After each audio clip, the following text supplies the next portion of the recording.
Hello and welcome guys to my new video.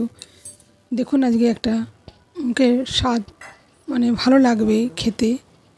এই রেসিপিটা আপনারা ট্রাই করে দেখতে পারেন, অসম্ভব ভালো। যাই হোক, ওসব কথা বাদ দিয়ে আগে দেখাই যে প্রথমে ময়দা নিয়েছিলাম, কালো জিরে, জোয়ান আর ঘি দিয়ে ময়ন দিয়েছিলাম আর নুন নিয়েছিলাম, দিয়ে ভালো করে দেখুন অত সুন্দর নিয়ে এবার জল দিয়ে ভালো করে ঠেসে খুব সুন্দর করে মেখে নিলাম। এবার আমি দুটো নেচি কেটেছি, একবারে এতটা করব না, অর্ধেকটা রেখে দেবো, আমি অর্ধেকটা দেখাচ্ছি করে।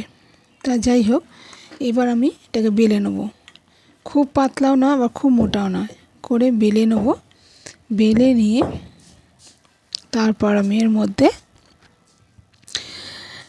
কী দেবো সেটা দেখুন, স্কিপ করে চলে যাবেন না। আর যদি আমার ভিডিওটা ভালো লেগে থাকে অবশ্যই চ্যানেলটাকে সাবস্ক্রাইব করার পাশে থাকবেন, লাইক কমেন্ট করতে ভুলবেন না। তো যাই হোক, এর মধ্যে বালা হয়ে গেছে, এর উপরে আমি তেল দিয়ে এবার আমি এর উপরে ভালো করে ময়দা দিয়ে দিলাম।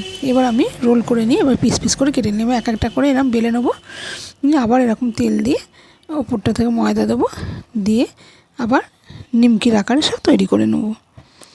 নিয়ে এইভাবে যে কটা করেছি এই কটাই আমি করবো আজকে। তো যাই হোক, এবার আমি এটাকেও ঠিক সেমভাবে করে নিই। এবার যাতে না ফোলে সেই জন্য আমি কাঁটা চামচ দিয়ে ফুটো করে নেবো। নিয়ে এগুলো এরমভাবেই সব তৈরি করে নেবো। নিয়ে এবারও আমি তেল বসিয়ে দিয়ে এসেছি, এবার তেলেতে সব গরম গরম ভেজে নেবো। নিয়ে সন্ধেবেলা তো খুবই ভালো লাগবে, এই নিমকির সঙ্গে 1 কাপ চা জাস্ট জমে যাবে। তা আপনারা দেখুন, এই দেখুন কত সুন্দর হয়েছে। এবার এই নিমকিগুলো আমি বিকেলে খাওয়ার জন্যই করেছি, এটা আমি স্টোর করে রাখার জন্য করিনি। তা স্টোর করে রাখা যায় ক্ষণক্ষণে, তো অনেক দিন পর্যন্ত থাকে। এই দেখুন কত সুন্দর হয়েছে। এবার আমি এইগুলো